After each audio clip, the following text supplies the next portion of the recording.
Ladies and gentlemen, welcome back to Not That Bad, a movie podcast, the podcast where we take movies that you don't think are that good and we tell you why we think they're that good. Now, we got to go through some regular introductions, but this is far from a regular episode, so let's get that started first. My name is Connor, aka the personification of Paul Dano's massive dick, and I'm here today with my everyday illustrious co-host, Mr. Gabe Tice. Gabe, how you doing today, buddy? So are you saying that you are Paul Dano's dick? Are you We'll leave that open to interpretation. okay? I mean, I don't like the ambiguity of that, so I'll just say That was I'm the point. doing. That was I the was point. doing fine, and now I've. Well, I think glad we to should see. we should move on. Yeah, glad to see I could be a night ruiner. But I'm doing this on a special night because we do have a guest. In fact, our first ever guest returning to the show. So you are not only our first guest, but our first guest to return. Ladies and gentlemen, Tony Crespo from Flopbuster and the headliner of Film Podcast, a new podcast that he has with his Flopbuster co-host, Gabriel Tornero, friend of the show. How you doing today, Tony? I'm doing great, man. You're gonna have to start doing the intro as Oscar nominated Paul Dano's penis. So you're gonna have to Yes. start that off. You got to add that Oscar nominee in there. Maybe put it on some banners and stuff. Wait, he got what was he nominated for? Was you? I believe he was nominated for Love and Mercy, wasn't he? Back in No, No, 2015. no, I remember being God pissed damn that it. he was not nominated for that. I thought he was nominated for that. My bad. I guess you can't use that. I thought you were trying to manifest because I'm pretty sure he'll get nominated for the Fablemans. Don't want to jinx our good friend Paul Dano here, but Fingers I hope crossed. so. Hopefully, that would be pretty awesome. crossing your fingers or crossing my fingers for you, Paul. Well, I thought the Love and Mercy thing was a lock. Man, I'm remembering something totally different. But Yeah. he should have. He totally should have been nominated for that Exactly. movie. he should have gotten something by now. I mean, it's a Yeah. crime that he's not gotten anything. But speaking of crimes, this is a movie that you picked today that you told me it was a crime and that it had a rating that it did. Why don't you tell the people what you picked and what your history is with our film topic today? Yeah. So the movie that I picked, and you guys were perfect because I revisited the movie. I revisit this movie from time to time. For those that don't know, me and Gabe really bonded. Him and my friends group from film school because we love really dumb, schlocky sex comedies, whether they're from the '80s like Porky's or Ski Resort God, to Porky's. to stuff from the '90s and the 2000s, and especially American Pie. American Pie was a movie that we bonded over. It was something that me and my cousins watched so many times on cable and VHS. And the movie that I picked is The Girl Next Door. It's a film that I discovered when Comcast dropped on demand. I don't know if you guys have Comcast, but it was a cable service. It's still around. It's called Xfinity. But around 2003, 2004, they had a service called On Demand. It was like Yes. TiVo and stuff. Um, and you could watch movies on there, see upcoming trailers to movies that are in theaters. And I came upon The Girl Next Door maybe 2005, 2006 while it was on the service. And I've always liked the movie. And even then, you never really pay attention to critical reception when you're watching stuff, even from that stage, because the internet isn't really a factor Yeah. at that point. But I always liked the film. And I love Emile Hirsch and Elisha Cuthbert. I think is really underrated and cool. Love her in House of Wax. So this is a movie I've always revisited from time to time. It's been a few years. I rewatched it, I believe, 2 weeks ago. And then I watched it again last night in preparation for the show. But I reached out to Connor and I said, hey, I don't know if you guys are ever going to need anybody to come back, but I'd love to come back and talk about The Girl Next Door because I was looking at the reviews. I'm like, okay, a 56% in Rotten Tomatoes. That's fair. That's pretty decent, but 2.5, 2.6 on Letterboxd. Now that's terrible. That's I'm gonna have some things to say about that. I really enjoy this movie. I really do. I think there's things in it that are a bit dated that we'll get into, but in terms of the teen comedies from the 2000s, I think this is pretty high up for me. For a guy that likes these kind of movies, that they're sort of my guilty pleasure, like a chicken noodle soup type thing. This is one of the higher up ones for sure. Oh man, well, it's one that I'm very excited. Now, this is an interesting one because very rarely does somebody bring something to the show that neither of us have for sure never seen. Both Gabe and I. When your co-host came on the show, I did not recall if I had seen Battle Los Angeles or not. And you know, most of our guests have brought on something that we are like, okay, we've seen this, we're familiar with this. This is the first one that I was just like, yeah, I saw the cover in Blockbuster as a kid, like Right. that brought back memories, but I had no clue what to expect from this. And I know, Gabe, you were the same way, right? You just had you kind of didn't know what to expect from this either. You had I thought ideas, I but knew what to expect. yeah. We'll get into it. Yeah. No, Released in 2004, by the way, I everybody. was, Yes. yeah. Thank God you didn't pick the Girl Next Door from 2007, because That's what I thought this was. That's depressing. That's a very depressing. Yeah. That's what I thought this was. I was a little scared. No, I mean, I am familiar with this. It's got a couple actors in here that I'm a fan of. And I recently saw the House of Wax remake, and you're right, Tony. Alyssa is really good in that, just like she's good in everything I've seen of her. And we'll get into some of the very surprising star power behind this movie, but I was always kind of intrigued on that premise, just that so many cool people were attached. But again, I thought I knew what type of movie this was, and when I finally sat down to watch it for this discussion, I was proven wrong. I'll just put it that way. Yeah. Oh man, I'm really excited to see where our paths diverge on our thoughts of this movie, but there's no way we're going to find out unless we get into the meat of this, and that's pun intended, sex comedy meat, whatever.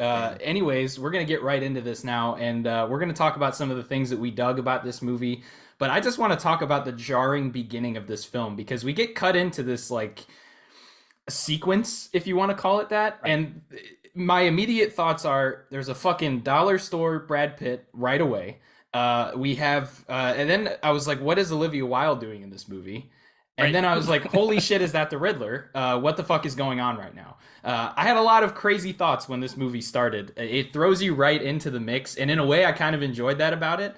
But getting into the things that we did enjoy about this film, Tony, what are highlight something to me that kind of makes this film tick for you? What about the film as a whole is something that you want to talk about in this section? So my favorite things about this era of comedy, again, this era of comedy, it's like I look through it, and this is my blockbuster era. I was talking to Victoria about a movie called When a Date with Tad Hamilton with Topher Grace. And like there's so many movies like this. I just remember the covers of, and these comedies that had really, really good soundtracks for that time period and stuff. So the soundtrack to this movie is one that stuck out to me. I wrote notes on it because I never really realized it before. The soundtrack is very good, but it also pulls a lot from Goodfellas. There's 3 or 4 Neil drops from Goodfellas in this movie. Yeah. And it's like the weirdest movie. And there's also in the editing, there's freeze frames like Goodfellas too that they use in this. Yes. That made me laugh watching it. Even the whip pants and stuff, like the camera movements. But I think the soundtrack I really enjoyed. Tangerine Dream, they used some of that from Risky Business. I believe the composer, one of the guys from Tangerine Dream, does the music on this as well. But they use one track from Risky Business in this, which again, we mentioned off camera that this started as a Risky Business remake and then became something else. But I love the opening of Under Pressure, and I think that's an obvious choice for a lot of movies, but I think it works here.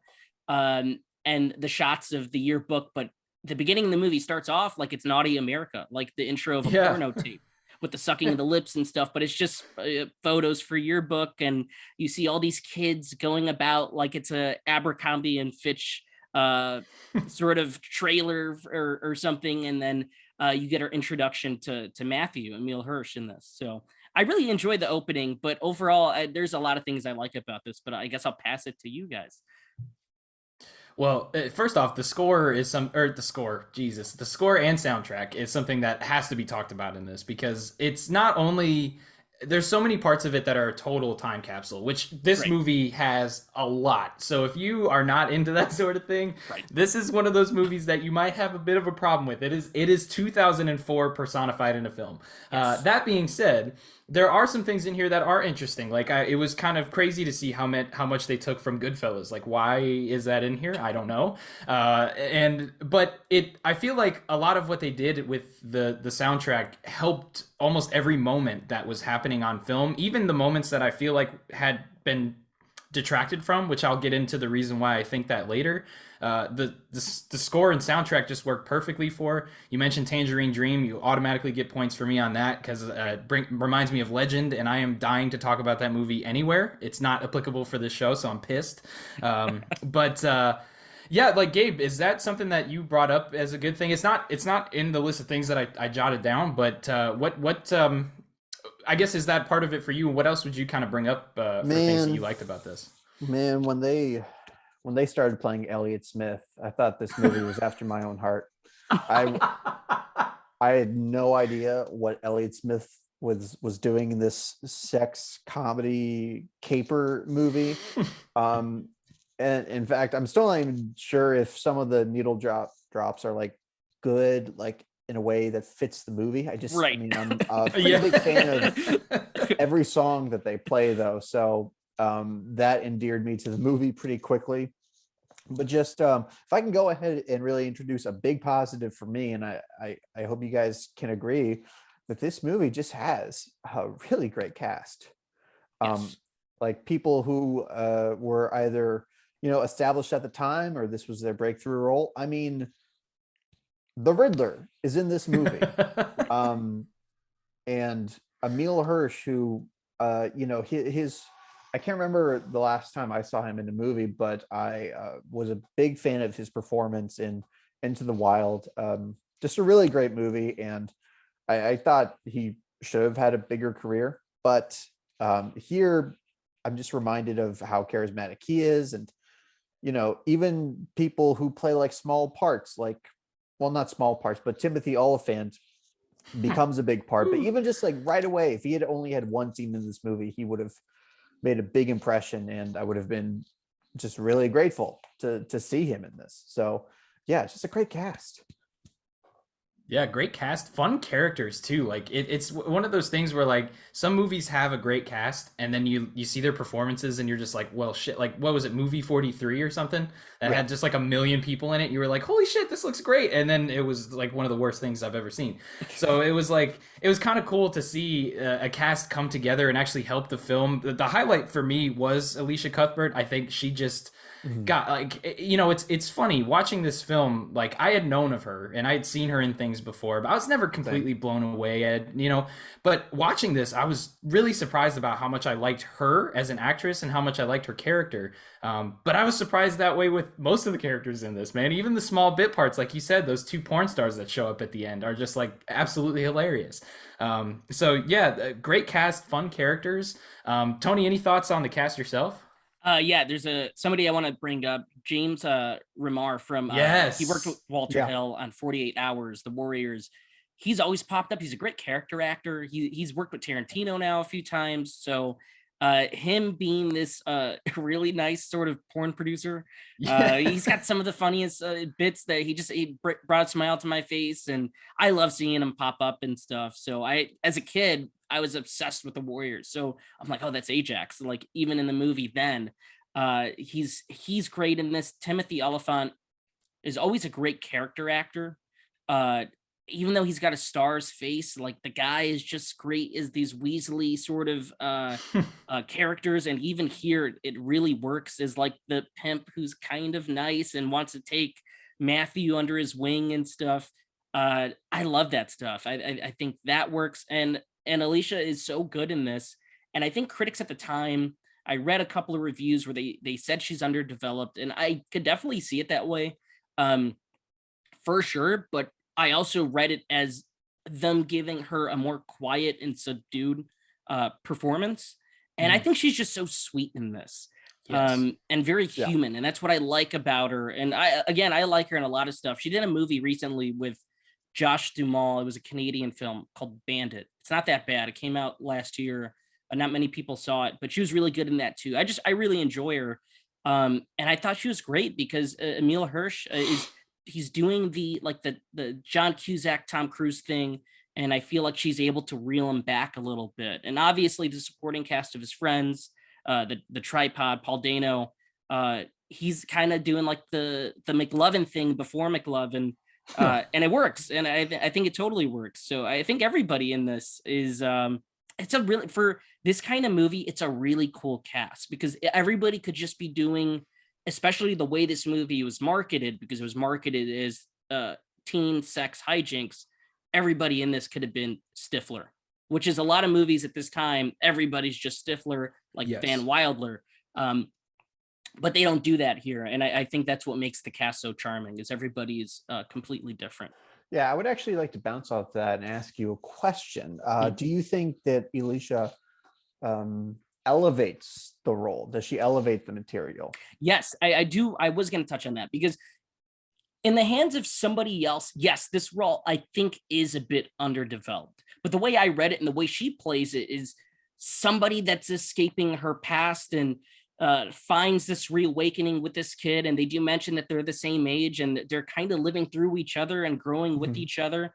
Um, but I do think she's playing it a bit more quiet and subdued, and they don't give her too much to work with. But I think the chemistry is like kind of off the wall between the two of them. And Oh yeah.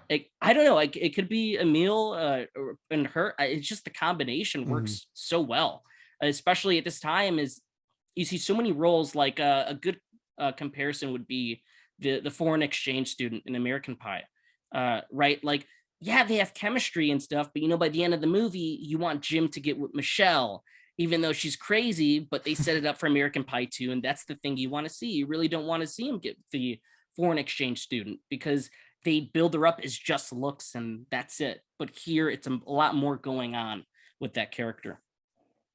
I would agree with that actually. I Mhm. think she really does elevate it to the point where, like, when I was reading reviews, and we'll get into what people thought later, but like when I was reading reviews and people were saying that about the character, I was like, what are you talking about? Like, yeah, I felt like there were definitely parts that felt like the writers didn't really pay it as much attention, but I think every gap that was opened by the writers of the movie was filled by Alicia's performance, and that's how I felt like I was satisfied with the entire direction that the character took. So, and what she did with Yeah. it too, there was a lot of Right. subtleties in her performance, and it's weird to say that about a sex comedy, but Right. that's what I'm gonna say. I mean, for a little while, I honestly felt like maybe she was giving a better performance than the role deserved. I turned around on that as the movie started, I think, to flesh it out its themes a little more, like define those themes a little more, because there are a number of movies out there about a young man who, through sheer luck, has a beautiful woman just like given to him, somebody who seems like enamored Yep. with him, and we've seen that formula. It's aged out definitively, Oh yeah. but it's also, I mean, there are times where it's done so poorly that it's like, oh my god, like I don't ever want to see this play out so plainly again. And that's why I was a little afraid of we were getting here, because Right.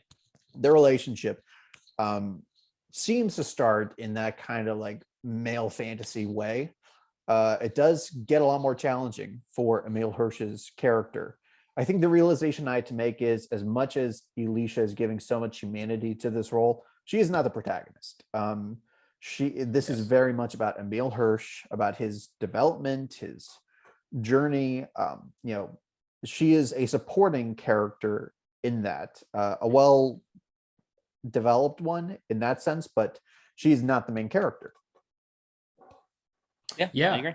I agree too. And it's something too that I really dug about this, is because a lot of those movies it's like always like the nerdy guy, the one that's picked on by everybody. He's really not that when you start in his story. I mean, he's just kind of like the nobody. He's the one that people don't really pay attention to. Bullies aren't really walking around just like kicking his ass every day.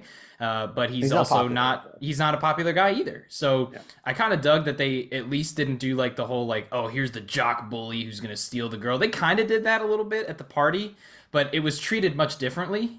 And I think in every other movie, if somebody would have pulled that shit where he just came up and was like, "Excuse me," started fucking macking on her right in front of this guy, most movies like probably would have put him in a chokehold and punched him out or something. But they did it differently in this, and I appreciated that they took that care. And that leads me to I gotta introduce something that I really liked about this, which was the actual love story of it. It's complicated, and I said this in our Star Wars Episode 2 episode. I'm not a big sucker for love stories, man. I really am not. Overall, I'm not a big romantic comedy guy. I'm not a big romance movie guy. Um, and so for me to like get behind a love story, it's really got to like click in a way for me. And it did in this. For whatever reason. I dug it. I was there for the story. You know, the points that were supposed to be tense, I was tense for. The points I was supposed to, you know, feel happy and smile, I was. So call me silly for falling for the love in a sex comedy, but I'm your man for that. Me and Gabe talk about it um all the time, but we are massive, not just sex comedy fans. We're massive romantic comedy fans, and it's a art that we believe has been lost. There's a few here and there that pop up on streaming that are very good, but they're far and few between in theaters. Like Palm Springs, that was a good one that came out, I think on Hulu Hulu, a yeah. while ago, right? Yeah, that was good. There was, oh man, there was one George called Clooney and Julia Roberts made that the biggest one that I can remember yes, that had a theatrical release. Ticket to Um, Paradise, which yeah, hits every check mark and is so by the numbers. And I walked out with a big smile. It even has the blooper reel at the end, and I'm like, I'm Oh yeah. happy. yeah. I'm happy. I'm I mean, satisfied. that's not even a star vehicle. That's like a star's limousine ride, you know, just Yes. like a time for them to parade and shower us with their charisma and Yes. elitism. They're all excellent. They're And it's excellent. right. This is not that. I mean, these are two up Oh, and coming actors who this was a big role for Elisha. I don't even think that was even meant to be a vehicle for her. I think she just really commanded the role that well. And obviously, Emil Hirsch got a nice bump from this. I'm sure that helped him oh get yeah. to roles like he worked with Sean Penn in Milk, and then again, Wasn't he in Once Upon a well, Time in Hollywood as well? He was he the was hairdresser, Jay Sebring. Yeah. that was the first time Yeah. I'd seen him in a long time, and he had not aged at all. He looks exactly the same as from this movie that was made Yeah. in 2004. He That's doesn't crazy. age. He was also in a movie. Have you guys seen Friedkin's Killer Joe? I've been meaning No. to. It's I don't know. It's a sick movie. It's Oh, good. no. I don't know. It's very much hardcore exploitation. I think it was like NC-17. It's very Oh messed shit. up, but Yeah. it's very very cool. It's Southern Gothic Yeah. nastiness. And He's that was very kind good of in that. that was before the McConaissance, right? That This was still in a right. very interesting point in McConaughey's career. And Yes. gosh, I wish we could devote a lot more time to talk about that. That should be its own podcast, even. But no, going back to this film, it's the cast and the chemistry of the cast, I think, elevates this because on paper, this could have turned out to be a risky business knockoff, or it could have turned out to kind of fade into the background with those sex comedies like American Pie. But you know, like perfect example, Paul Dano and Eli, the film student. On paper, those are two very generic characters that Right. shouldn't Yes. add that much to the movie. But it's not just the fact that Paul Dano went on to become everybody's favorite lovable creep. He's really doing something with the role that is like giving a lot of weight to it. Yeah. Eli, I'm not familiar with the actor, but I would say the same thing. And they really are a tripod. You feel that by the end of the movie that they've actually crafted like this really awesome trio dynamic. And they've all that's the thing too, they all helped each other develop into the characters that we saw by the end of the film, you know, like they all helped each other find each other, which really helped too, which leads me to one of my favorite parts of the movie during the Q&A, where he tells that guy he just yells at him to shut the fuck up. I laughed so unbelievably hard at that scene, just for no reason. I just thought it was absolutely hilarious. But yeah, it's weird because the story has to work for that too. And I think if with a different cast, I don't know that story would have worked with a cast that didn't truthfully, and laugh at me if you want, knock it out of the park for the roles that they were given with this. I don't think that the story would have hit as hard, and I don't know that these actors could have done too much with a story that wasn't as weirdly thematic, if you want to say that, for a movie like this. So yeah, it's very interesting to kind of, I don't know, dive into that. But I mean, shit, this movie also, it's not just all these things that we're talking about. It's also weird as fuck.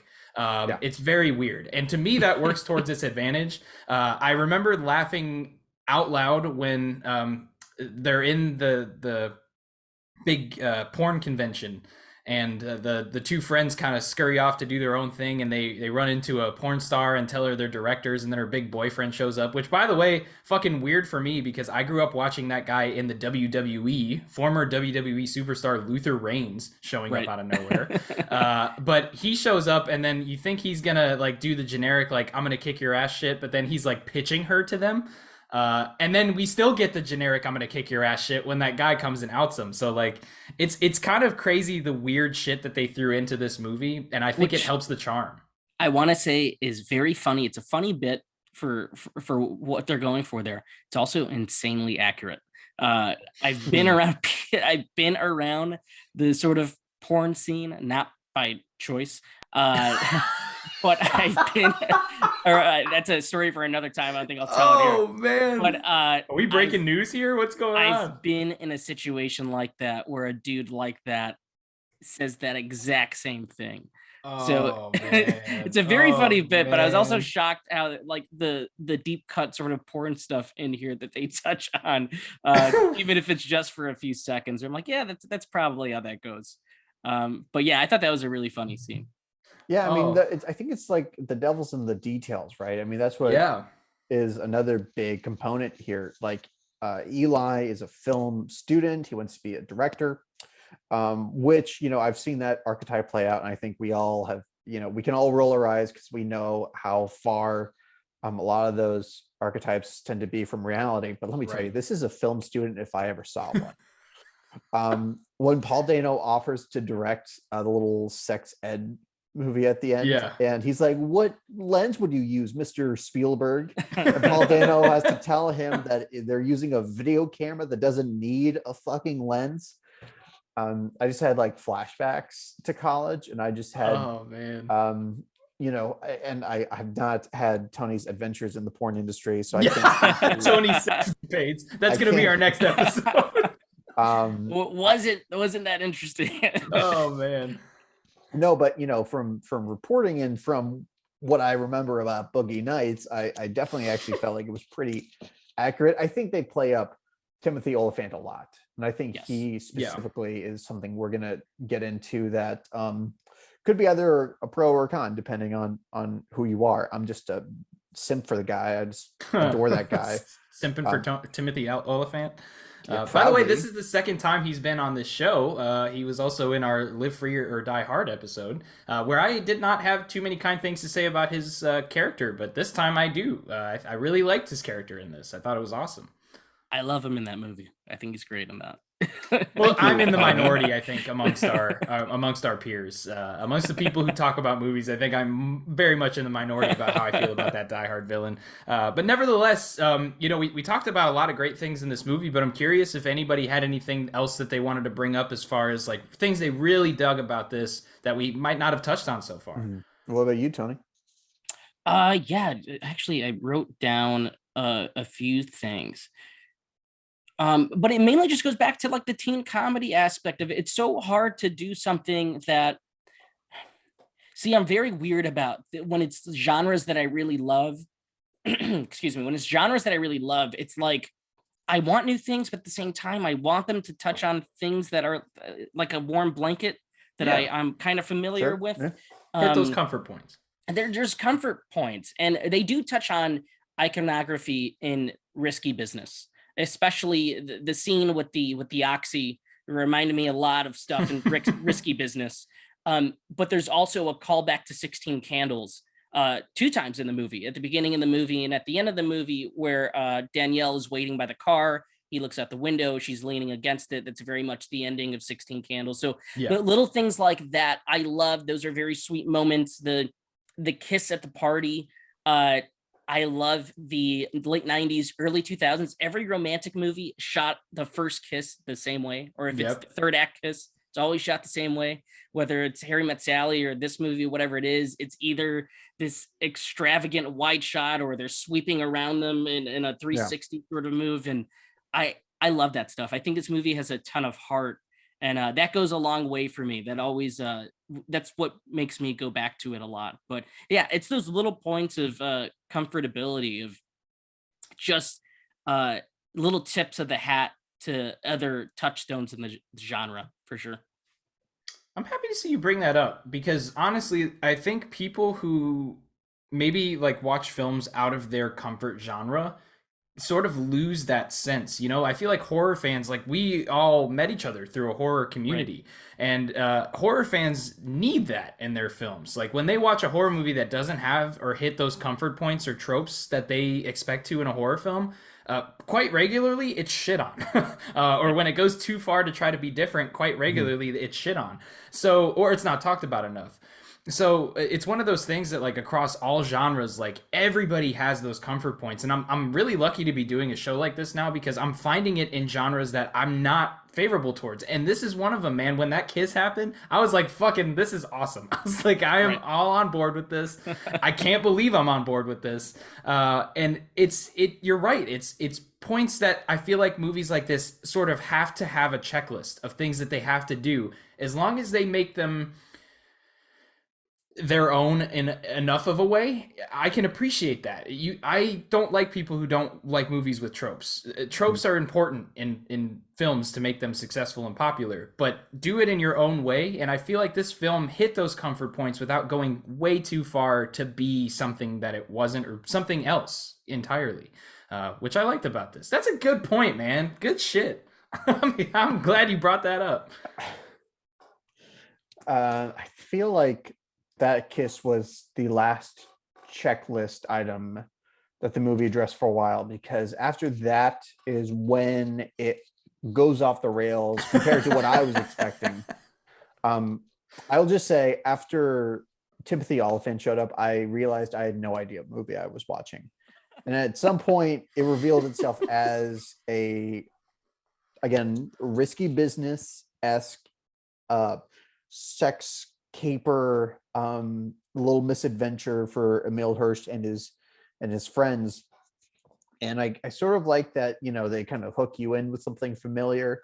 But I think it must have felt like a big subversion to audiences at the time, the directions this goes. Now, I think it cuts both ways. I'll save some of how I feel about this for later. But what I appreciated is that now this hour and 50 runtime felt justified. And now this movie really does have like a 3-act structure, in that every act is its own story. One act is a love story. The second act is like, Emil Hirsch getting preyed upon by a coked out Timothy Oliphant. And then the third act is, it's a movie within a movie. It's them trying to make this sex educational tape that they sell and become millionaires with, which I still wrestle with how much I buy that. But again, we can get into it. Yeah, but there's huge pros to the way this movie structured itself, and the way it actually did subvert my expectations, like in a legit way. Yeah, one could say this is the last Jedi of romantic comedy No, they films. couldn't. They could not. No, I had to throw that in there. But no, you're right. Like it's one of those things where like I expected this movie to be one thing. I had never really heard anybody talk about it. And so now that I was watching it, you expect the tropes, and like I remember watching it, and I had to watch it on my phone because I couldn't get the Plex movie app to work on anything else. But I finally got it loaded up, and I'm watching the film, and I'm like, all right, this is good. And I'm like, all right, cool. Like, this is a good story. All right. So, like, we're almost done with the movie. And then I hit, and it's 36 minutes into the movie. And I was like, holy shit, we're only Same thing 36 happened. minutes in. This is Same thing crazy. happened. So it's crazy how this movie is sort of in its own chapters. And that's going to be an interesting discussion to dive into, because on one hand, I really love that about this movie. The first half is like cheesy romantic comedy. The second part of the movie, the middle part, is like the complicated buddy relationship between the burnout and the Mhm. straight man.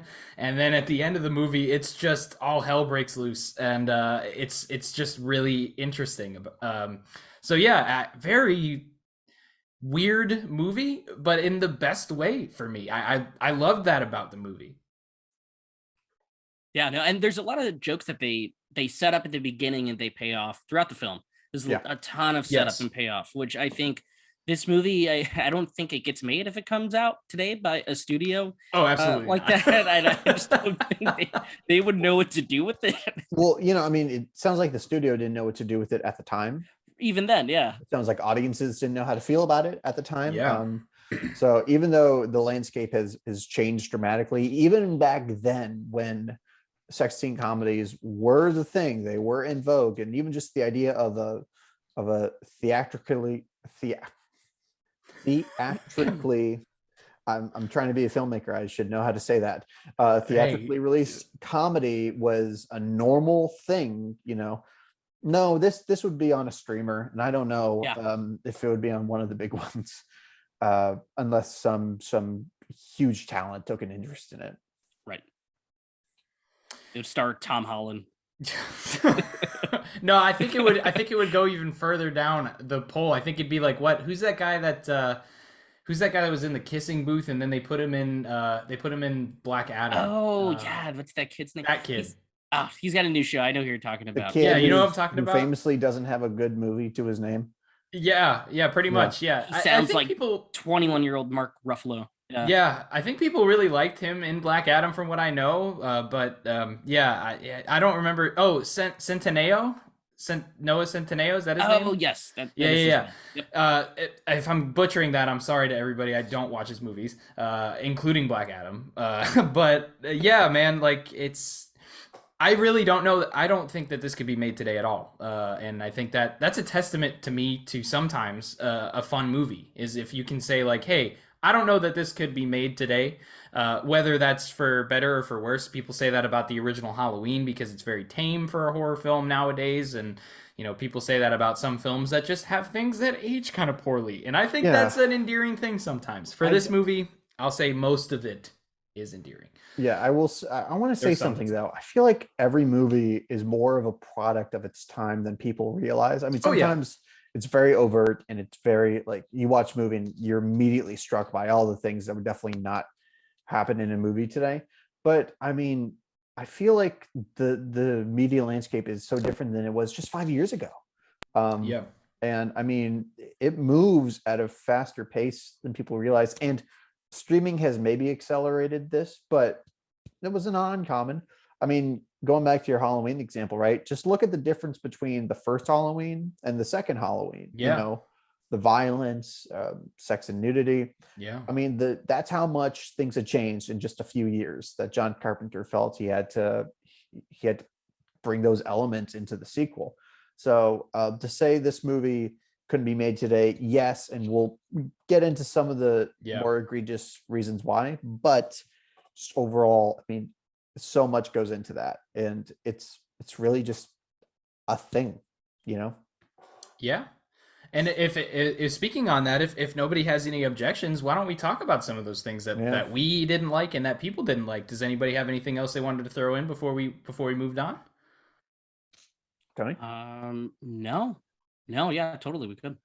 All right, There cool. we Let's go. fuck this movie up. No. Let's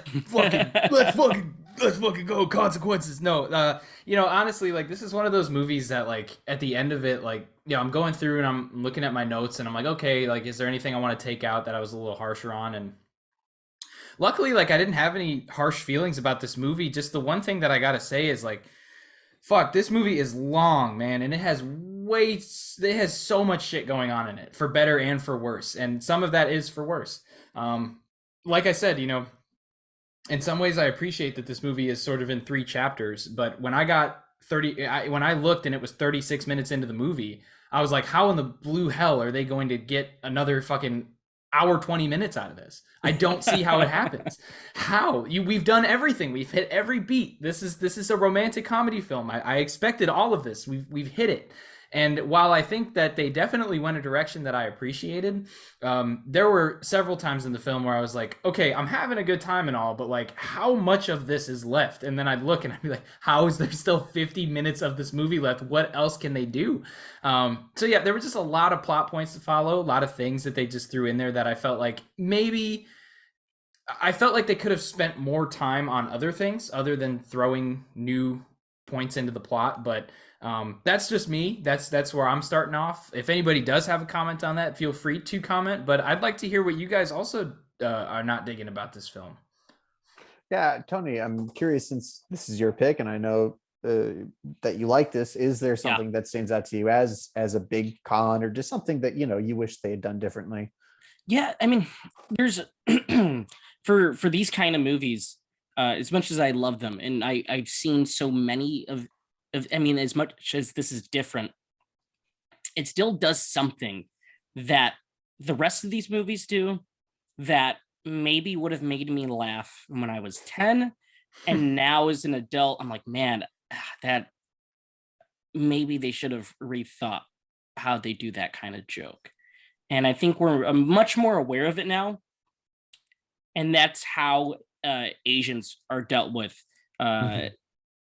This Samyan is a cartoon. Oh yeah. He's not a real person. I mean, I enjoy that the characters are very hyped about him. I Like, loved that hell part of the yeah, movie. like they're Yeah. very excited. But the way his character is portrayed and written, I'm like, okay. I said that's Yeah. like They you keep don't need calling him to Samsung, and yeah, it's all those different things. And that was the humor then. And then, like, man, I'm like, I look back at some of my favorite comedies. I still love them and I still get an enjoyment out of them, but it's like a reoccurring thing. Like even 16 Candles. I know people hate that movie now. I love 16 Candles. It's one of my favorite teen comedies, but Long Duck Dong does not work. And I don't even think I laugh at it anymore. Like I love that actor and yeah. I can understand why people enjoyed it then, but it's like Mickey Rooney in Breakfast at You're Tiffany's. talking you're talking about the Man, 9/11 of bad yeah, just you need to depictions cut Man. right. for It's just like, man, like I'm not even saying it's all that bad, but Yeah. it's something in this movie that, as much as I do love, I genuinely really love this movie. I think as far as these kind of movies go, it's so underrated, and I think it's a cut above the rest. But that's one aspect of it, and it's a minor thing, but it's one thing that on this recent rewatch that these recent two rewatches that kind of rubs me the wrong way. Even when I had Victoria watching it with me, we were just looking at each other, we're like, yeah, that doesn't really hold up. I'm glad you said that, because I think that's the only egregious moment to me of let's say uh, racial um humor in this movie, which I mean, God, I mean, this is bad, but when you compare it to some of the jokes being made by its peers, by these other teen comedies, like, I mean, it's amazing how far we've come in a short amount of time, even though we are nowhere near perfect. I mean, holy Yeah. shit, things were so bad when we were Right. when we were growing up. But I really want to just talk about, and I'm not even sure I have an opinion on this yet because I wanted to talk it out. But the charge that this movie is misogynistic, and specifically that Elisha's character is more of a prop than a character. And I, at a certain point in the movie, I definitely felt that pretty hard. I was very frustrated that we knew so little about her. I was very frustrated by the way Emil Hirsch was talking to her in some scenes. I mean, the whole like that I'm gonna go in and save my girlfriend from sex work. I'm gonna barge into her place of work and I'm gonna embarrass her and cause a scene. I know he's just a kid, but I feel like we are supposed to be endeared to it. I just thought he was acting very foolish, and I felt very embarrassed for her. So I just wanted to put that out there. How do you guys feel about this aspect of the movie that has remained contentious? Tony? So this is a point that I noticed last night, and it's tough because yes, you're seeing it through his eyes, and you can make the excuse that he's this 17-year-old inexperienced kid that, of course, in these kind of movies would feel that way. But it is around that middle point of the movie at the convention where you start to feel like she's this non-character, and it doesn't help that she doesn't have too much screen time around the middle portion of the film as well. So you Yeah. feel that very, very hard, and it feels like two men fighting over the fighting over her like she's an object. Three men, I guess you could say, because James Remar wants her to work for his company, and then Yeah. Timothy wants to hold on to her, and Emil Hirsch's Matt wants to take her heart and bring her back to where he lives. But I think what really saves it for me is, again, this is from the filmmakers of The Animal. So I think it's better writers. They probably, maybe even for that time period, probably would have addressed that better. But I'm going to give them credit, because these are the writers of The fucking Animal and other terrible 2000s comedies. Like, man, they're doing pretty good. They've written some worse things I've seen from them. But I think if that plays out now, hopefully, if this movie had come out today, that they'd handle that with a bit more care, and we'd get a bit more from her perspective. That's the one thing in this movie that I think, because it already is, it's like 110 minutes.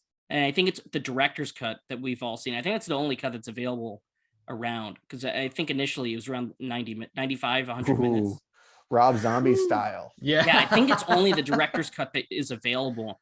But yeah, that's something that I've always, I felt hard. I don't know if I've noticed it, but yesterday I felt it really hard. Me and Victoria were talking about that. I don't know. I think it's something, again, I keep saying a product of that time period, but it's something that you notice a lot. And this movie is a victim of it, I would say, for the middle portion. I think it's able to recover in the third act, especially when she helps them with the caper of coming up with the sex education film and all that stuff. But in the middle portion, it 100% feels like she's this walking zombie, and we really don't get to see what she's feeling and what she wants to choose and stuff. My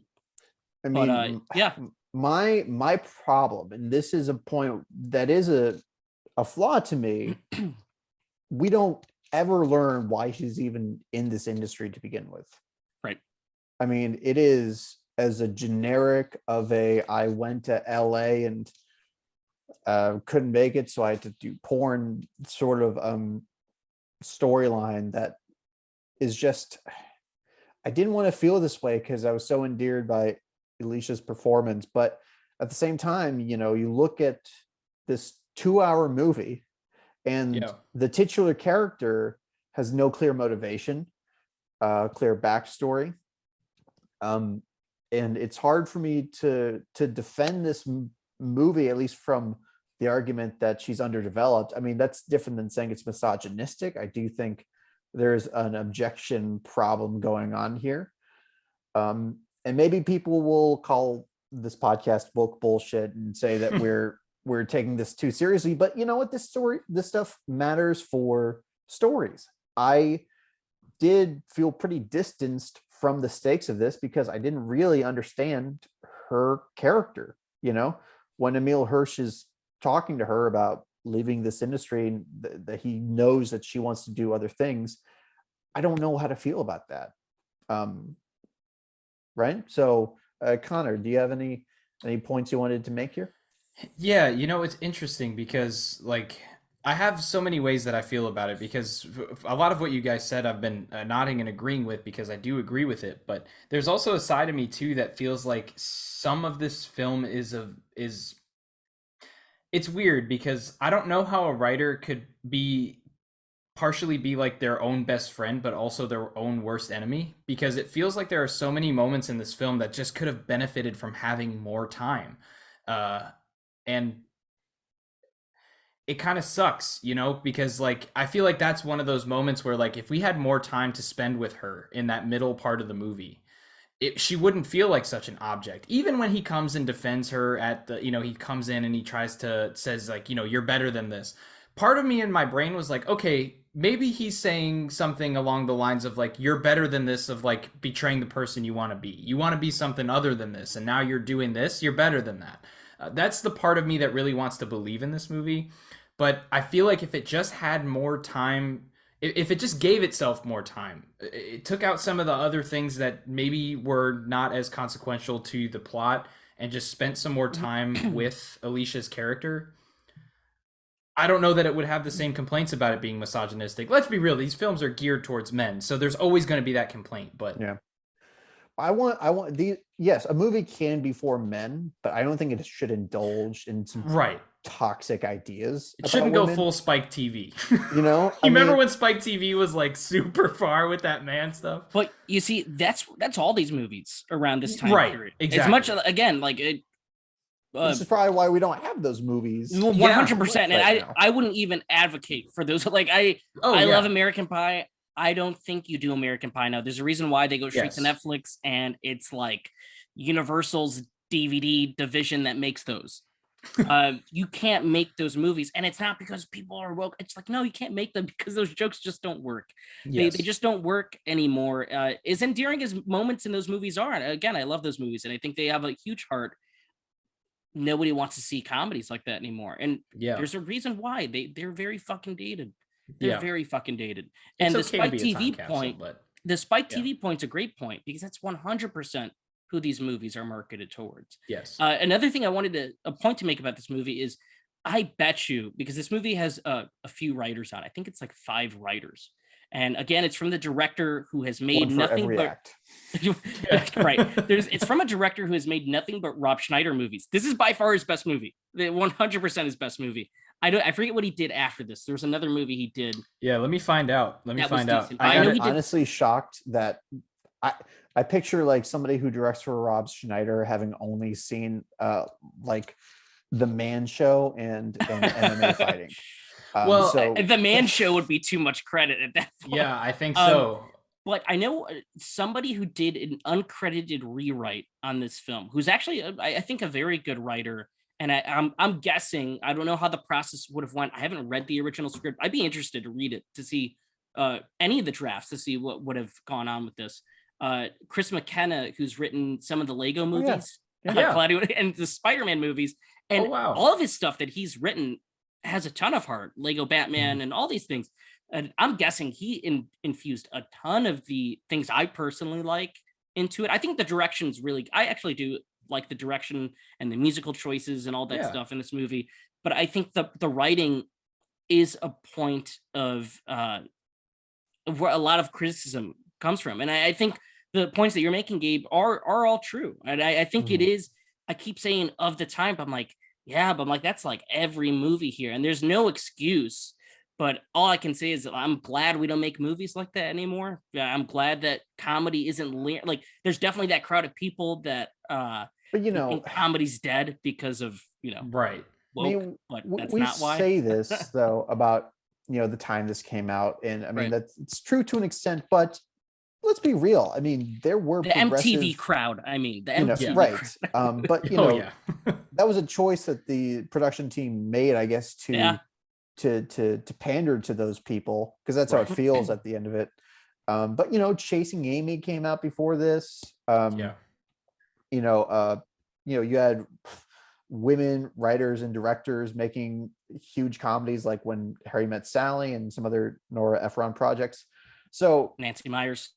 Yeah, exactly. And I understand. I mean, they're not trying to be a Nancy Meyers movie, but I'm just saying, like, you can't act like the director or the writers had never heard of the idea of like female autonomy in storytelling before. Or had never, I mean, they're not idiots. They're not just purely ignorant of these things. It's a choice they made, 100%. It was an easy choice to make, but it's a choice they made. And I do think, you just gotta be honest about that. I would rather hear them say, this is what was popular at the time, we thought the movie would do better than this, than them saying like, oh my God, I'm sorry, we had no idea what we were doing. Like, that shit, get that out of here. I hate that. Just be honest. It was an easy choice to make. Yeah.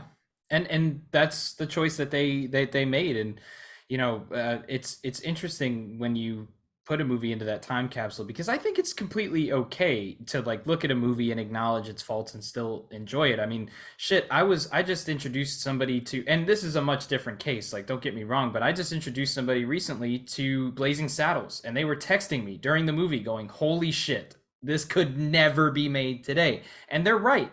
but it's okay to appreciate a movie despite those things. If you appreciate it for those things, I'm going to look at you a little funny, but if you appreciate it despite those things, I think that's fine. And that's where this movie falls into for me. Because those things are a problem. And This they, movie, it just needed a Nora Ephron yeah, to write the script, you know, it really needed it needed, in a weird way, it needed a feminine touch. you did. No, just, and just it's a true. little bit. I think some of the coolest romantic comedies do. I think Yes. even the stuff by like some of the early Gary Marshall movies he's done. He never really wrote his stuff, but he had mostly female writers. Rob Reiner and Harry Met Sally. I mean, he came from a point of view where he was angry, and she came in and wrote a script that was really touching, and then touched like he was definitely Harry. Like it's his point of view is definitely from Harry's point of view, but she was able to add something there that that was really special. And I think this movie is definitely missing that. And I think what makes this movie is the charming cast. And Alicia's so good in this. And I agree, Yes. she is doing a lot of heavy lifting for this role. Yeah. Her character is, it's underdeveloped, yes, but I also like that I'm guessing she looked at that and said, I'll play a more quiet performance. And mysterious. Well, she will not play what everybody imagines a porn star to be. Yeah. Yes. Right. She does not act or play into the stereotypes. She plays more into the girl next door stereotype than she does the porn star in the movie stereotype. But even beyond, I mean, like even beyond the girl next door, I mean, I was so intrigued. I was waiting for that scene where we would learn actual things about her. And that never happened. I know more about Emile Hirsch's two friends who are very funny characters, but I know more about them as people than I do her. Let me say this. I actually made this realization while we were talking, but after the first act, couldn't you take her out of the movie in terms of the plot? I mean, what does she do?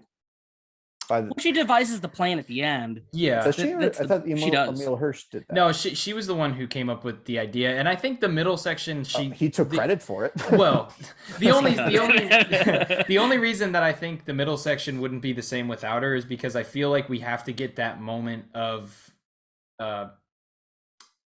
divisiveness between he and Timothy Oliphant's character that only works in that scene.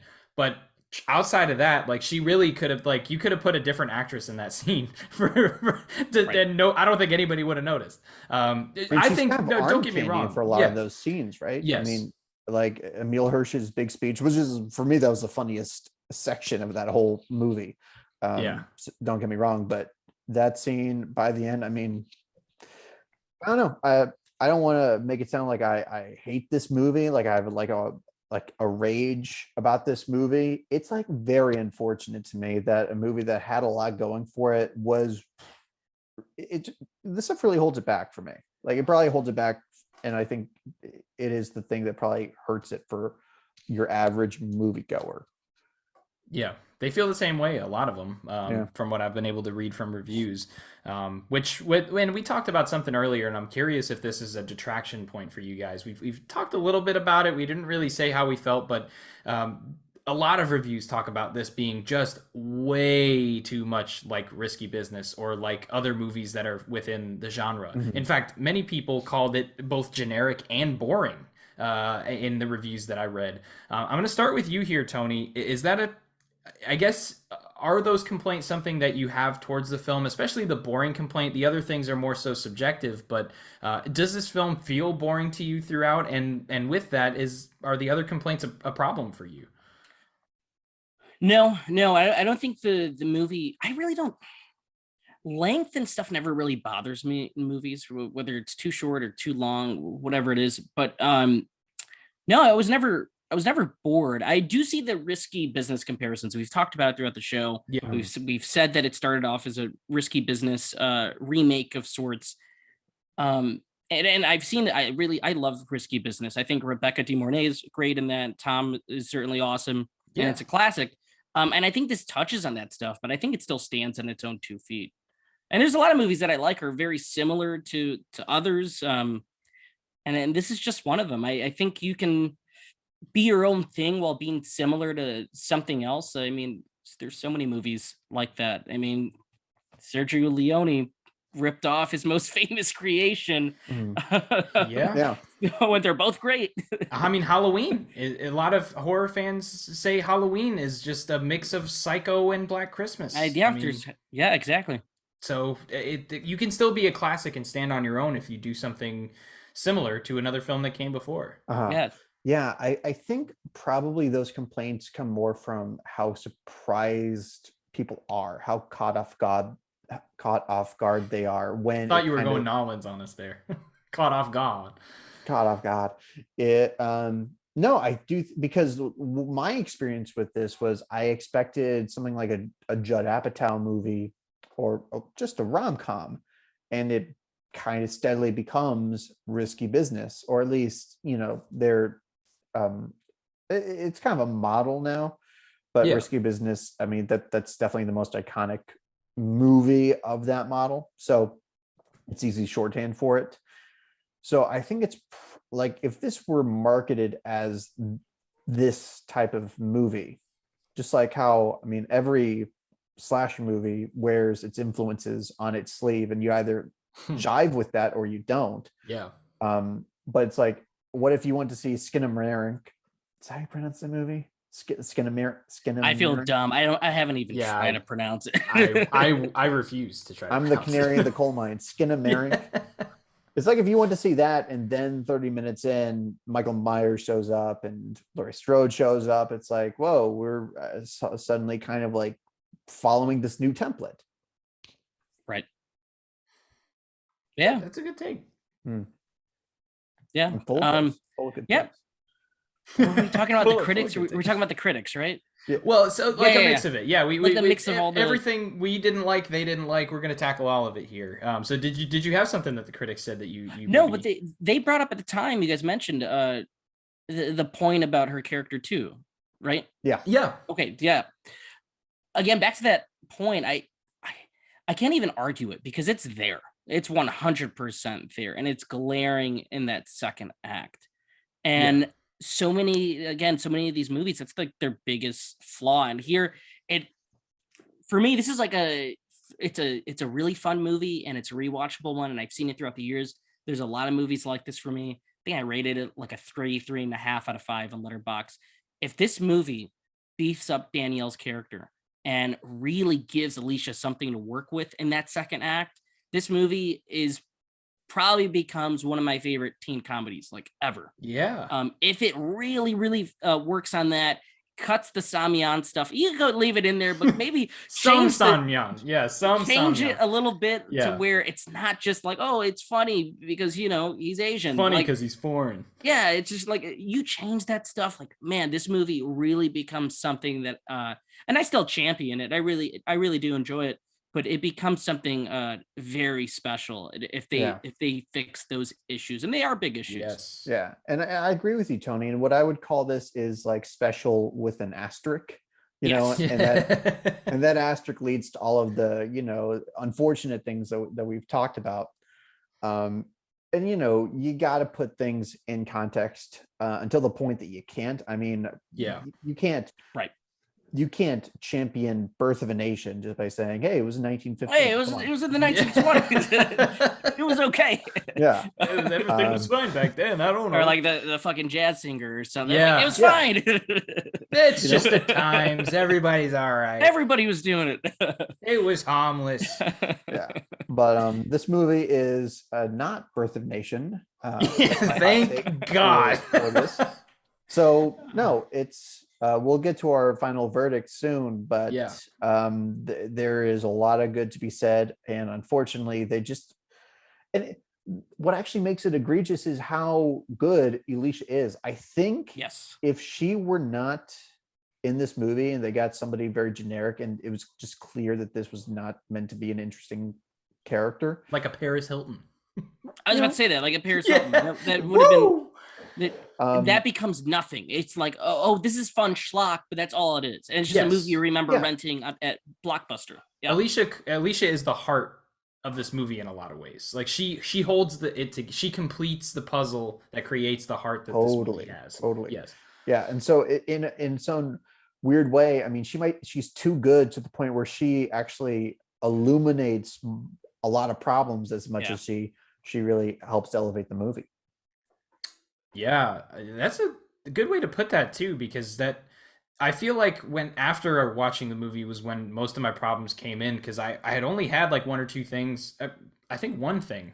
It was Mm. just the length, and the length and the amount of shit that they fit into the script that I had before. When I finished the movie, it was only after when I was kind of thinking of things that I was like, man, like I really wish we could have spent more time with that character and just gotten to know her more and just gotten because she plays it so well, and it actually makes me a little upset how well she played it because it does in some ways feel better than what the movie did deserve for that character. I agree with what you said earlier there. And Mm. I would have really loved because by all accounts on things that I've heard about her as a person, she seems like very lovely. And Yeah. as an actress in this, she showed me why she's a cut above the rest during that time period and during even now when they come out with movies like this. Why is she relegated to direct to DVD releases? It blows my mind that she's in practically nothing now. So Also, I just remembered me and her actually sort of have mutuals.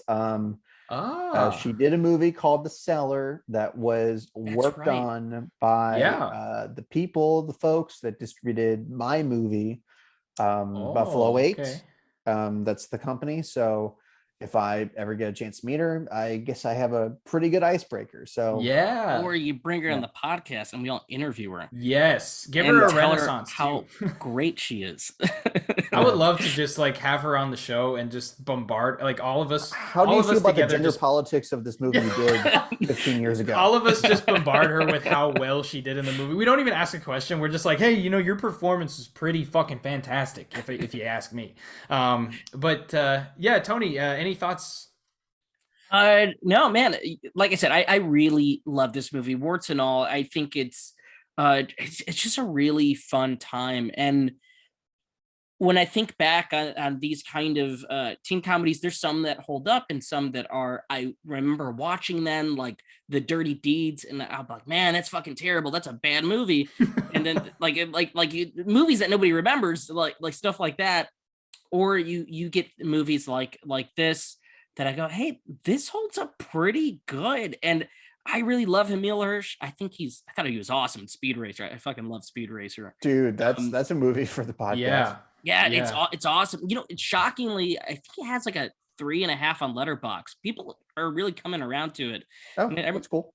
yeah, I think anyway. He's really fun in that. I love him in Into the Wild. That's a great one. But here, I think he's so charming and funny, Holy and shit, everybody yeah. is. And I especially love Timothy Oliphant doing. He's almost doing like this Jack Nicholson thing the entire Yeah. movie. And Yeah. Yeah, good I point. love that guy. I think he's such a great character actor. I like him in this a whole ton. The ending I really enjoy with the Who, and then montaging through everybody's successes, things like Yeah. that. Just those are like checking off the box things Very that good just touches. Yeah. yeah, they work for me. So overall, this is I was really excited to bring this to you guys because I think this is a movie that's worth talking about, and it's a lot of fun. So Thank you for bringing this to us because that gave me a good reason to finally watch it. Again, it Yeah. had been on my radar, and I expected to enjoy it, but I really walked away thinking a lot about it for both good and bad reasons, right? Yeah. But any movie that can stir the pot is really good. At least if you have a podcast and you need to talk about a movie for a certain amount of time. Yeah, no, and I want to thank you too for bringing this because I would have never, truthfully, I probably would have never watched this if you hadn't have brought it to the show. So I'm really happy that it was brought in here and I got to experience this movie. And I think that leads us to our final verdicts here. And so Tony, I know that this was your pick, so I'm pretty sure I know where you're going to land. But anybody coming here for the first time potentially or returning and you just have a bad memory like me, we got 4 things that we kind of measure our films by here. It's either that bad, it's not that bad, it's actually good, or it's actually great. Not many films have reached that actually great distinction on this show, but who knows? Anything is possible. So, Tony, where does this film land for you, and do you have any final thoughts that you wanted to say after that rating? yeah. I can't give it a not that bad. I just can't. In my heart of hearts, even even with the flaws, I have to go. It's actually pretty good. Not great. Again, there's things in here that we've talked about. We had a great discussion about again the Danielle character and Samyun that just they don't work. And I don't know, maybe 10-year-old me would have laughed at the Samyun stuff, but 26-year-old me looks at that and goes, yeah, like we can cut that out. Yeah. But other than that, I every time I watch this, I'm very charmed by it. But I'm always charmed by these kind of movies. So yeah, I would put it, it's actually good. Mr. Tice? Yeah, I've been thinking a lot about this, and talking through some of the issues that I had has helped me reach a verdict, and again, it's all relative. And on Letterboxd, it's only at a 2.9. That's barely beneath our threshold, right? Yeah. It's 3 and below. At 2.9, that's a very like people don't hate this movie. There's not an angry mob of villagers after this movie. This is not Rob Zombie's Halloween 2. Got the reference in there. Yeah, we almost went a whole episode without that. I know, yeah. Scary. So judging off that, I understand why people like it, like the way you do, Tony, and I understand why some people say it's not for me. At the end of the day, the girl in The Girl Next Door is too underdeveloped for the movie to deliver on its promise. That's why I'm only going to go with not that bad. If they could have really done more with her character and made her the heart of the whole thing, it could have been an actually great. I mean, the ingredients were there. So it's too bad, but still, it was a fun watch, and it's at least above the 3. I'll take it. Yeah, it's weird, man. Like I really was thinking hard about where I was going to land on this, and there's so many things that I felt detracted from the film. We talked about all those things. Even though some of them I felt like had redeeming qualities about them, like like you mentioned with the whole crowd just fucking so hype about Some Young coming in, was just hilarious. But everything else with the character was kind of egregious. And there were a lot of moments like that throughout this entire film that just sort of conflicted of where I was going to land at the end of this. And so I'll have to say, problems and all, I'm going to surprise myself here.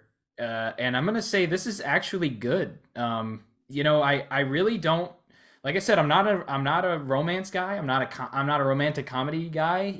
It's not something that I really fall behind. But I just felt like I loved our main characters so much, and our side characters were so fun that despite all the flaws, despite the underdevelopment in some areas, I'm able to elevate this. And I am disappointed and thought about going down a rating because it had the potential to, man, like this. And I really like, if we would have spent more time with that character, I could have seen myself giving this like 4.5 fucking stars. But it didn't do that. And for that reason, I can only give it an actually good, I'm putting an asterisk on that for all the shit that we talked about, but Right. It deserves that for me. I would watch this. I think I'd watch this again, and I would tell people that it's a movie I enjoy. So that's a thumbs up for me. Yeah, and I will say I would love to hear a woman's perspective on how a woman felt about this. So I'd be very curious to see that, because again, this movie was made for us, young guys. That being said, it is valuable to hear what people outside of the target demographic think, because I think a movie should be well-rounded like that, especially a movie like this where it's kind of like out on a minefield, really, with some of the themes it introduces. So very curious to hear more sides to it. But it was really cool that you brought this to us, Tony, and it's really great to have you back. And I know when we did Dead Silence, at the time we were a bit more horror oriented, but we've really broadened out, and I think that's going to let us talk about some really interesting flicks like this one. Yeah, truthfully. exactly. And that's why I wanted to thank you for coming back, because I remember just thinking, like, at the time, like, we were pretty stuck on like horror sci-fi area. And so it's funny, we were scheduling out our year, pretty much half the year, and as soon as you sent me that message, and I was like, I don't care when I'm fitting this in as soon as possible. And I had to make sure to do it because I was just so interested to cover something like this. And dude, truthfully, like, you brought me out of my comfort zone and showed me, like, I would give another movie like this a chance, and I wouldn't have done that before today. So I appreciate you coming on with this. And of course, first returning guest, very excited about that. But why don't you tell the people who may be somehow introduced to you for the first time, even though we bring up your show all the time on this. I bring up Flopbuster every time I get a chance. But tell the people what you got going on, some exciting things going on in your world, and where they can find you. Yeah, I want to thank you guys for having me on again. I had to reach out. Sorry, I'm like dying. Okay. I had to reach out to you guys because I had so many thoughts rewatching this. I'm like, oh, this is perfect for Not That Bad. I need to see if they could get me on there. I'm gonna beg. But right now, besides this, we have the headliner, which is we break down actors' careers with 4 highlighted films. Right now, we're doing Brendan Fraser. That's been a lot of fun, and we're gonna cover The Mummy coming up. And I think the last episode would be The Whale. I have not seen The Whale. I know everybody's very split, and it seems to be a topic of controversy. So I'll see how I feel about that. But that's about it. Just the headliner. So if you're big into movie stars and movie star charisma, check out that show. We talk about a lot of really fun movies and some controversial ones like that one.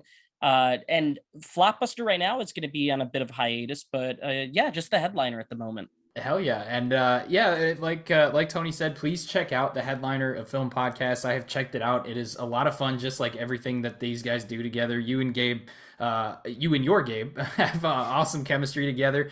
It's great to hear you guys, especially I hate to say this, but I love when you guys argue. It's just hilarious to me because Gabe gets I've never seen somebody get so mad but keep a smile. Like, it's amazing.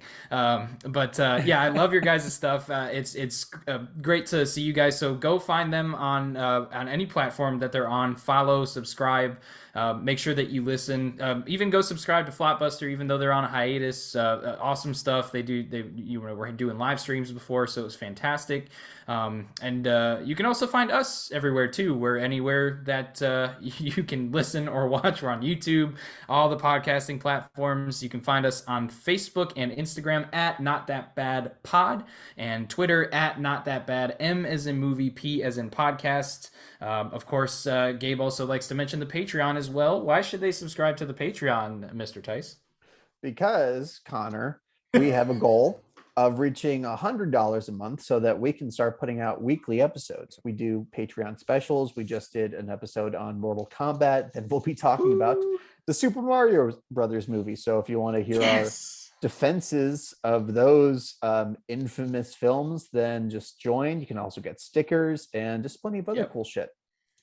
Yeah, got a lot of fun stuff over there. Really happy to have you guys. If not, we're really appreciative of the support. And of course, if you're coming from Tony's world and you're seeing us for the first time, thanks for coming here. If you're in our world, please go over and check his stuff out. For now, though, that's all that we really have to say, I think. So, Gabe, you want to take us out, dude? Sure. That sounds like a good idea. So we're not to sit here in silence, I think. Yeah, God, no. I mean, I would hate to mess this up as well. So yeah, we'll see. Let's see. You can do this. Zen. Okay. All right, y'all. Well, thanks for joining for this really special episode of Not That Bad. We'll see you next time. But until then, I'm Gabe. I'm Connor. And this is Not That Bad, a movie podcast, signing out. How do I stop recording? Please keep that in. No, I didn't stop the recording. How is